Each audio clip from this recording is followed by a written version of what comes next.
Okay. Hello, sorry, I think I got the wire a bit crossed there. I just wanted to talk to you specifically about the body and some of the things we might experience in the awakening process. For me, I've had a lot of extreme muscular tensions, which actually started to get a lot better when I stopped resisting them. Because at first I was thinking, why am I getting all this, physical tension, and really didn't like it. Mm-hmm. And I suppose the question is also connected with something I heard you say in an interview on Budget the Gas Pump about awakening and how you don't want to do it in a way that's dangerous. You want to, pace it correctly for you. And given that I've had quite a lot of really big physical experiences, I guess just some advice on knowing, how much to engage in certain practices and how much to know that you need to take it easy. I guess, yeah. Mm-hmm.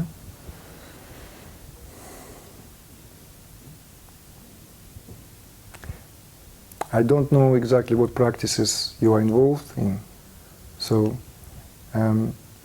could you just add a couple of words, So the practices I engage in were pretty simple, mindfulness, being aware of thoughts and feelings, and a bit of inner body meditation as well. So it was more that the physical symptoms were prior to the wish to, to awaken to my true nature. They kind of came before a bit as well.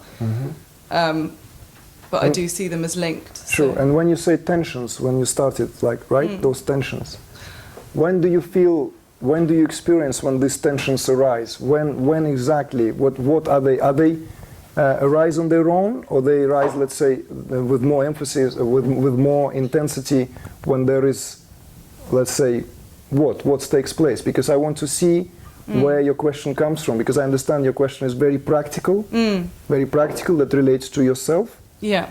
So when are the tensions are more acute, or when are you aware more of these tensions? Could you tell me that? Because that is very important. Sure. Well, I wanted to be a professional opera singer, so for me, physical freedom was very important.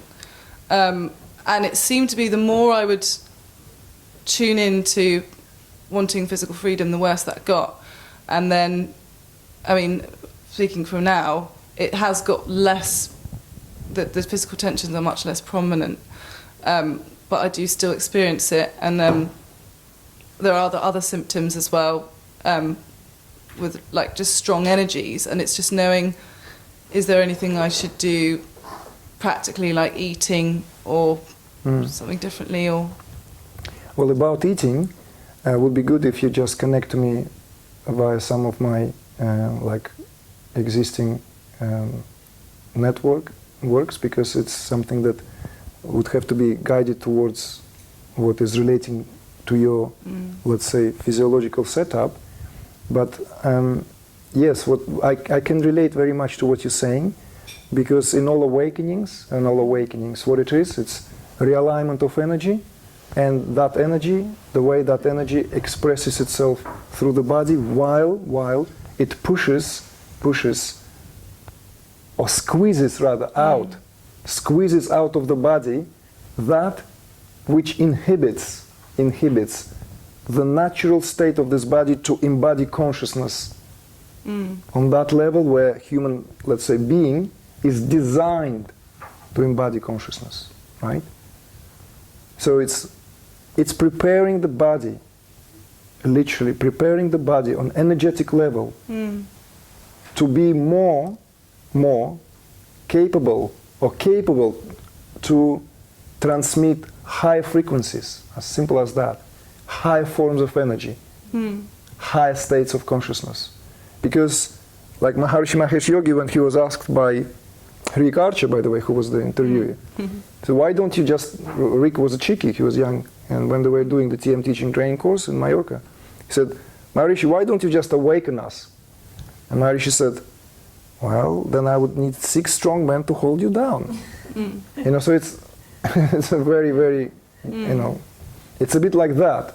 When a tremendous energy will be allowed, it will either burn this physiology in this nervous system and the whole network of nerve tissues if it's not So that's what I'm frightened prepared. of. Well, you Yeah. should not be frightened, but it's a legitimate question. And as I said, I should have said that, and I don't remember if I did say that, that this is only an introduction to a theme. Awakening in the body, as was featured in the Science and Non-Duality Conference by Conscious TV, which is now interested to do a whole series of programs, and which we will touch and talk about this with great emphasis on what is actually happening to the body on physiological level, emotional level, Yeah. right? You know, on what happens to the psychological body, what happens to this whole being. Because there's a lot of misunderstanding, a lot of gray areas, and people find themselves, the people pop up like popcorn now. You know, there's a lot of awakening going on. And you don't even have to be spiritual practitioner. People wake up, women wake up in the midst of labor. People wake up in the midst of nothing, you know, like whatever. There's, you know, like broken relationship prompts awakening because there's a strong emotional tension there. Because everything, whenever there's a realignment of prana, it is where the possibility of that awakening could take place. So in going back to your example, is that you have to understand that your practices have to allow that unwinding to take place. You know? So whenever there's a tension, this is why I ask you, where's the tension is, when the tension comes. Because if you think, okay, this is where I cannot apply, I cannot allow, then that tension will never leave. Why there's tension? Why is there tension? What is tension? Yeah. Something is being, you know, like, what is the tension on a string? When something is being stretched, isn't it? Something is being tuned. What is it when something is being tuned? Something that can produce a high vibration. The string, when it's floppy, you know, boom, boom, you know? Well, when you tune it, it's like, ding, it's like this resonance, you know? And I'm not a musician, but musicians know that, like, tuning an instrument, it's like, it allows you to play notes on it, right? The human physiology is very much like this body instrument on which consciousness plays its favorite tunes. So that tension, it's that tension of tuning, but it has to allow itself to express itself. So you have to allow in your practices something which will allow that tension to express itself, whatever that is. A whirling dervish dance, a trance dance, a meditation, a certain program, a certain, do you see what I mean? Yeah. Otherwise, it's always like you come to that tension and you move away from it. Because it just seems like there's such a lot of energy that wants to come, and I have some energy moving upwards. Sure. Yeah.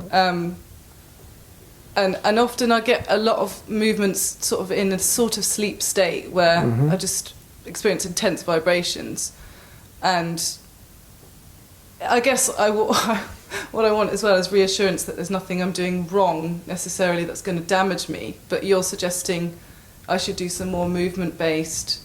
When I said movement, not movement-based necessarily, it's just a loose example, because I don't want to say, okay, my path is the path. My path is meditation. Everything happens whenever I sat down, that's when it happened. Until there was no control whatsoever. It's like you do yoga until yoga does you. You know? You do meditation until meditation is spontaneous. At all times, 24/7. You cannot come out of meditation even if you want to. Okay?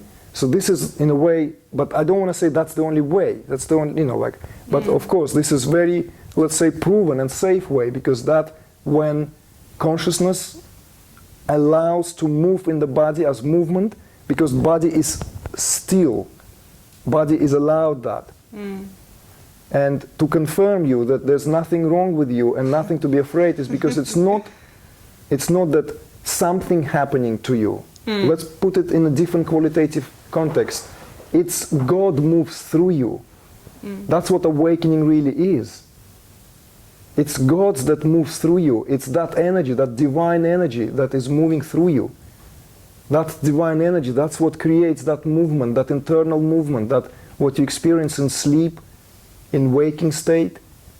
And yes, rightfully in sleep, because that's when there's like this repose, isn't it? When the body relaxes, all the vibrations come and they intensify. Yeah. And this is why certain traditions emphasize that sittings are important. I remember when Shakti was especially active, if I didn't have enough sitting, then I would not be able to sleep at all. Because as soon as the body rests, as soon as the body is still, then when the work will start. You see? So it's like consciousness wants to be, it's enlivened and it wants to vibrate. And it wants to vibrate. But there is a lot of conventions. We live in culture, we live in certain setups, so you're not allowed, you know? You know? And this is why like I didn't want to discount that there is possibility that to find that through motion, through movement, you know, like the true meaning of whirling dervishes is not to show us how pretty all this is. It's precisely that, you know. It's precisely allowing that movement and tapping into it and going within these vibrations, you know. And when you see real dervishes dance, not on a stage, it's less pretty affair, believe me. It's a bit, you know, it could look like real wild. But for the for when you buy tickets and when you sit on stage and watch them perform, it's better if they so it has to be, you know, but the real whirling dervishes is a wild scene. So yeah, like that. You see, like that's nice. You see, it wants to laugh. Yeah. It wants to laugh. It wants to express that's itself. The thing, it wants to cry really loud. Yeah. I never feel like this is my place to do. Yeah, I used to go to Primrose Hill and scream at night. Scream, because if I'll scream in my apartment, it'll freak out my neighbors. You know, it's to come and like scream because I want you to scream. You know. Yeah. But it's socially not allowed. Yeah. You know, but the kids we talked earlier about, they scream. When my son wants his chocolate milk, he screams. He screams like a little lion. He roars, you know.